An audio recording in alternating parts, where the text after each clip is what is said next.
Shalom, shalom, kal halal Yahweh Ba'ashem Yahushai, Ba'ashem Waha, Quadash Rakah, double honors to the apostle and elder great millstone who will well, and salutation to the brethren on four corners of the earth, pushing the word in truth and sincerity.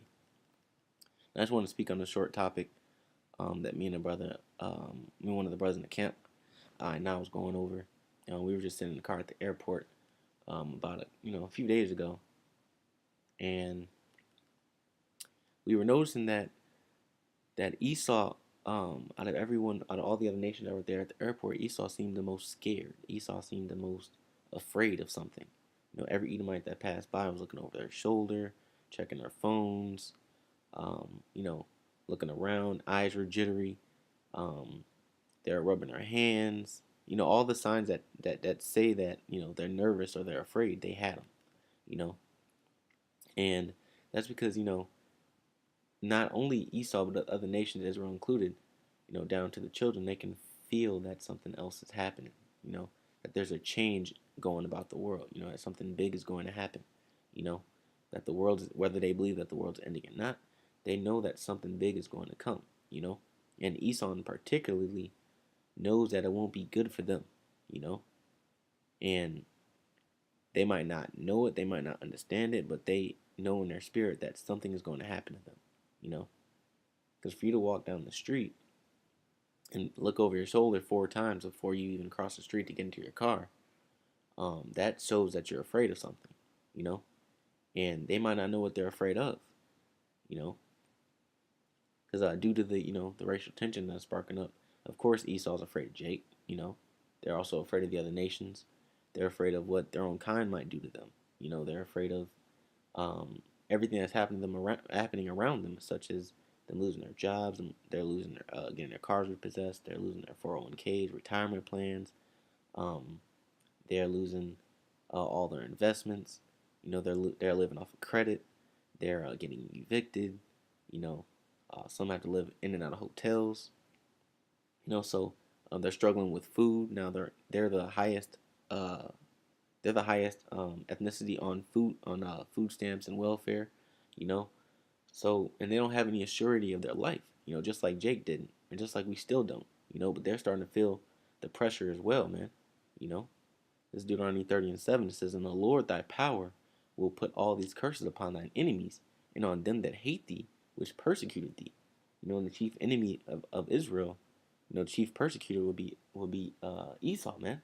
The chief perpetrator will be Esau. And deep down, Esau knows what they did was wrong, man. And the spirit of every single Edomite understands that they did something wrong, man. That's why they always complain about their untimely fathers, man. But one of the curses that was bestowed on Israel, you can now see it in front of your eyes, man. Of what that fear used to look like, because you can see it in Esau, man, and the other nations. It's Deuteronomy 28:66, "And thy life shall hang in doubt before thee." And that's exactly what's happening, man.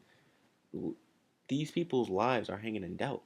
They don't know where their next meal is going to come from. They don't know if they're going to have gas money to get to work. They don't know if they got gas money for the week. They don't know if they're going to be able to pay their rent. They don't know if they're going to be able to pay their car notes, their insurance. Hell, they probably don't even know if they're going to be able to pay their damn Netflix bill. But they don't have any control anymore. All the control that used to be in the middle class Edomite's realm is now being taken from him, because now his line of credit is gone. Now he's on the third strike at his job. Now his car is messing up. He doesn't have the money to pay for it like he used to. So now all of the stress-free living that they had up until now is over, man. Just like when you watch the movie Company, man. These all rich executives, working at the shipyard company when the 2008 crash happened. They didn't have any more security of their lives, man. They didn't know how they were gonna pay for this and pay for that and live in this house and do this and drive this car. And they ended up committing suicide, man, because they were afraid. And thou shalt fear day and night, and shall have none assurance of thy life. So they don't have any assurances, man. And let's look up the word assurance. Let's see. From the Hebrew. A Amana, or Aman, I guess. Slovakia says to support, confirm, be faithful. So they don't have any support, to help them with their lives because everybody's struggling, you know. Their mothers, their fathers, their cousins, their brothers, their uncles, you know, their children, if they have grandchildren, their spouses, everyone is struggling, man, because the world, everything is crunching down on the world. So now they have no support. Then they don't have any faith that their lives are gonna be upholded, man. You know. So yeah. Oh, to be established, to be faithful, to be carried, make firm. That's what's happening, man. Their lives aren't firm anymore. You know. They don't have a firm hold. They don't have a method of control anymore, man. You know. It says made firm, sure, lasting, confirmed, established, sure, verified, confirmed, reliable, faithful, trusty. And the list goes on and on. Oh, to stand firm, to trust, to be certain, to believe in. So they don't even believe in their themselves to actually uphold their own lives, man. Just like Jake didn't have the resources and couldn't uphold their own lives, man. Because we didn't have any control. You know, we didn't know if we were gonna live or die a minute from each other, man. One minute you could be alive, the next minute you can be getting your head chopped off, and that's what Esau is starting to feel day to day, man. You know, they're starting to feel that depression and that sense of helplessness that we felt. You know, and it's justly due. You know, because one thing that they are too prideful to admit, but that they all understand is that Jake, including the other nations, is getting tired of Esau's bullshit, man. They're getting tired of the lies, of the hypocrisy, of the COINTELPRO, the espionage, the puppet governments, the puppet leaders, and even these everyday Edomites out here, man, they're really starting to show their prejudice. I want to say racism, because racism just means that you're for the securement of your ethnicity, of your race. But I'm gonna say prejudiceness because they treat the other nations with enough hate to fill the sun, you know. But they treat the world with enough prejudices, man, and now the world's gonna start fighting back on Esau, man. You know, and the first people that's going to crack the barrier is Jake, and that's one thing they understand, man. So whenever they see Jake, I don't care if it's a Latin, I don't care if it's a Native American, so-called black man, they get scared, man. They automatically get nervous. They lock their car doors. You walking past an Edomite's car or whatever, and he's just getting out the car. He could be walking walking wherever he's walking, in the store or in the business or wherever, not thinking about locking his doors. But as soon as he sees you, boop boop, you know, and that's not just because they're prejudiced, but because they're afraid. You know, on every level.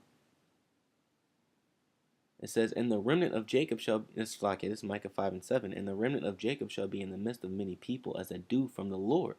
You know, and this is what's going to happen in the very, very near future, man.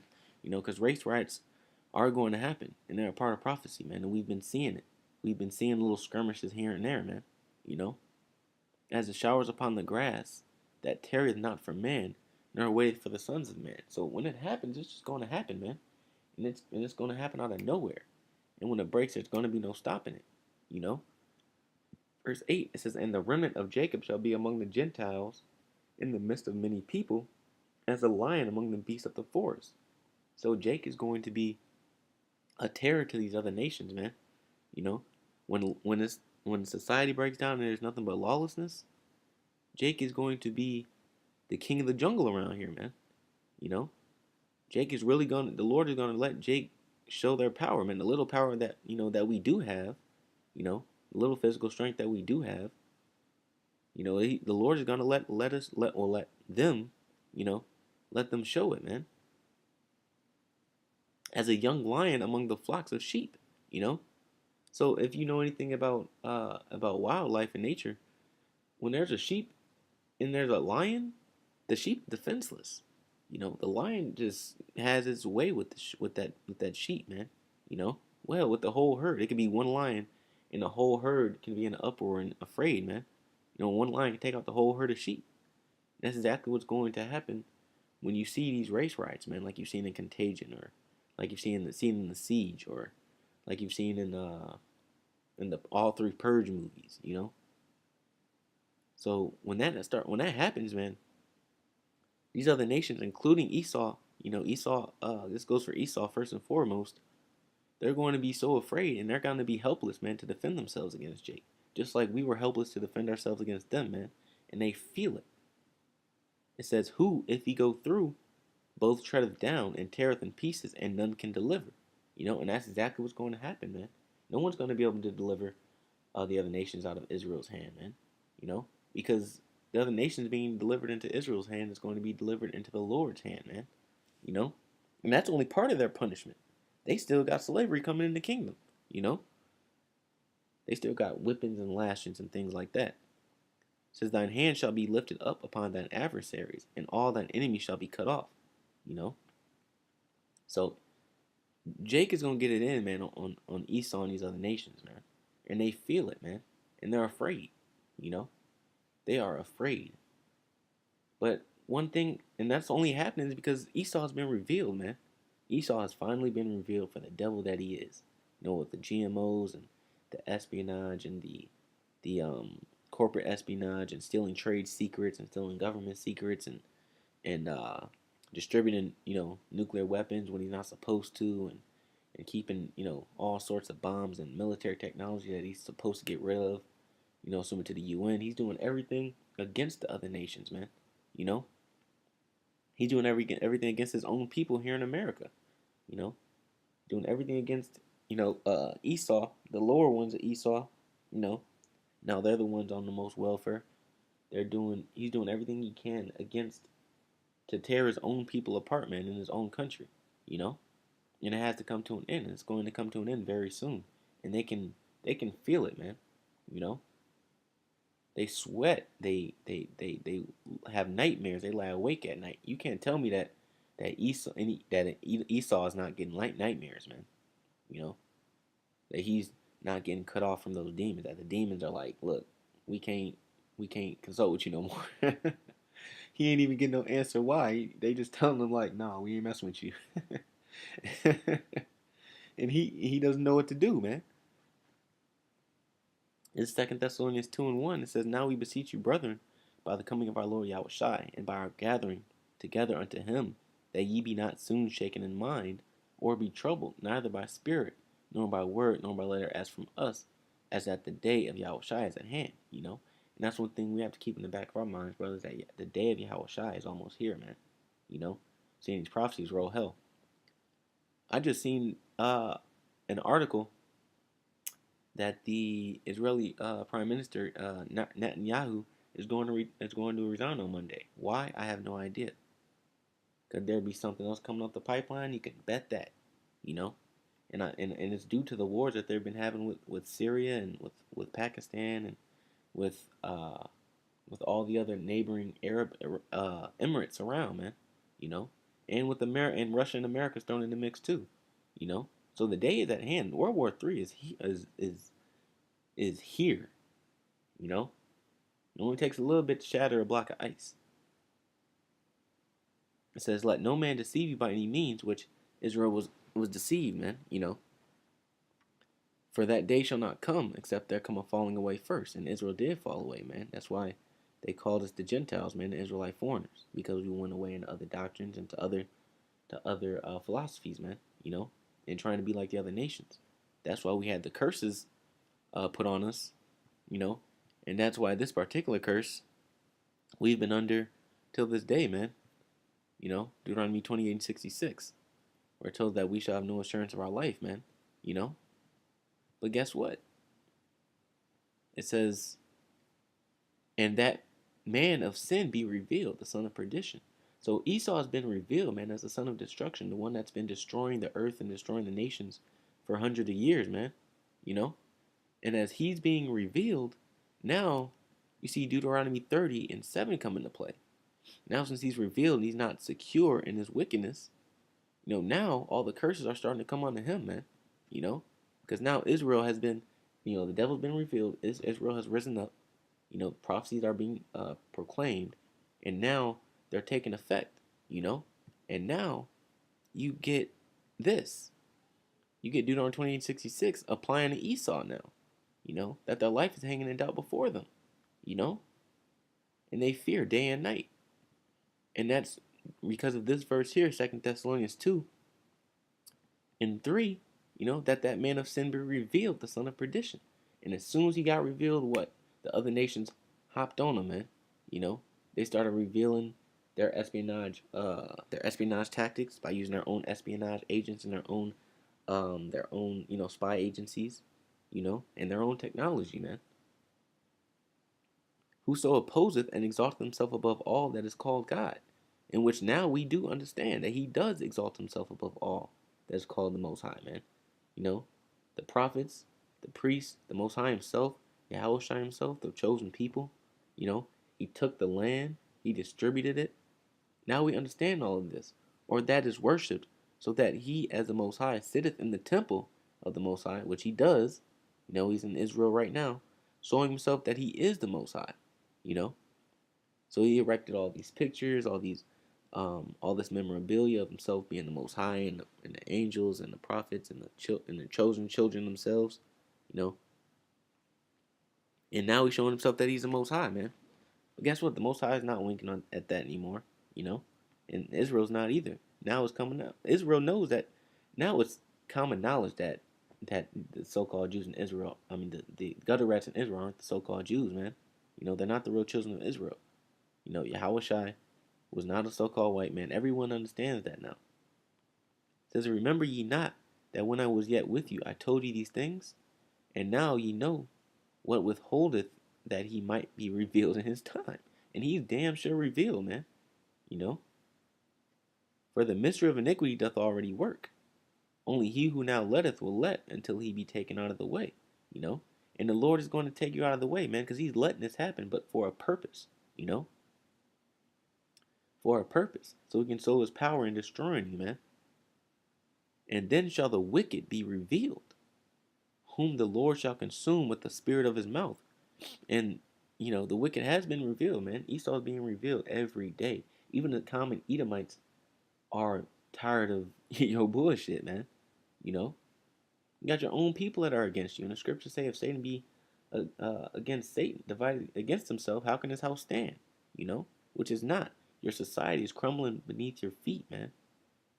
It says, and shall consume with the spirit of his mouth, which is happening, man.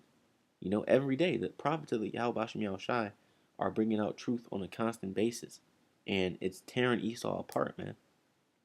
And shall destroy with the brightness of his coming, And we all know that's the last day. The last day. When Yahweh Shai comes, man, and shows his power, Even him whose coming is after the working of Satan, with all power and signs and lying wonders, and with all deceivableness and of unrighteousness in them that perish, because they receive not the love of the truth, that they might be saved. And that's going into, that last part's going into Jake, but, not receiving the truth for a reason. But Esau he's worked, man. He's been working for thousands of years, man. With all deceivableness and unrighteousness, everything that he does is wicked. That's why the scriptures say the wicked shall be revealed, man. The chemtrails, the fluoride in the water, the chromium-6, the carcinogens in the meat, carcinogens in the water and the juice, and the carcinogens in the fruit, the wax in the apples, the E. coli in the vegetation, And I can go on, and that's just on the earth and how he messed up our food supply. That doesn't even go to mention in the school system and the whole welfare tactic and the 501c3 charter. Esau has been revealed, man, and enough is enough. And they know that they are on very thin ice, man. Because this is their destiny here, man. This is Ezekiel 35. I'm going to start at verse 5. It says, because thou hast had a perpetual hatred, and hast shed the blood of the children of Israel by the force of the sword, in the time of their calamity, in the time that their iniquity had an end, and that was during slavery, man. And even now, we're not slaves anymore, but we're still getting slain by the force of the sword. So because of that, therefore as I live, saith the Lord power, I will prepare thee unto blood. Woo, and this Esau being prepared, man. They're being set up for the biggest L in L history. And blood shall pursue thee. Since thou hast not hated blood, even blood shall pursue thee. Thus will I make Mount Seir most desolate. You know? And keep it in context. Esau wasn't in Mount Seir at this time. You know? But when it tells you Mount Seir, why would he be talking about Mount Seir when Esau already deserted Mount Seir? This is an anomaly for wherever Esau dwells, man. Most desolate. So that's America and that's Israel, man. Those are the two main hubs of Esau. They're going to be destroyed by thermonuclear fire, and cut off from it him that passeth out, and him that returneth. And I will fill his mountains with his slain men, in his hills and in thy valleys, and in all thy rivers shall they fall that are slain with the sword. I will make thee perpetual desolations, and thy city shall not return. And ye shall know that I am the Lord. So all that rebuilding you like to do, Esau, you and your tools are going to be beaten to powder, man. You know, that's your destiny. And you might, these peon Edomites don't know what was going on. Some of them do, but most of them don't. But they still feel the pressure the same, man, just like you feel it. You know, and they understand that something is going to crack, and their lives are going to be on the line, man. And that's prophecy. So with that, I want to give all praises to Yahweh, Ba'ashem Yahushai, Ba'ashem Waha, Kodash Rakah, Barakatah, and double honesty, the apostle and the elders of great millstone who rule well, and salutation to the brethren on the four corners of the earth that rule in truth and in sincerity. Shalom.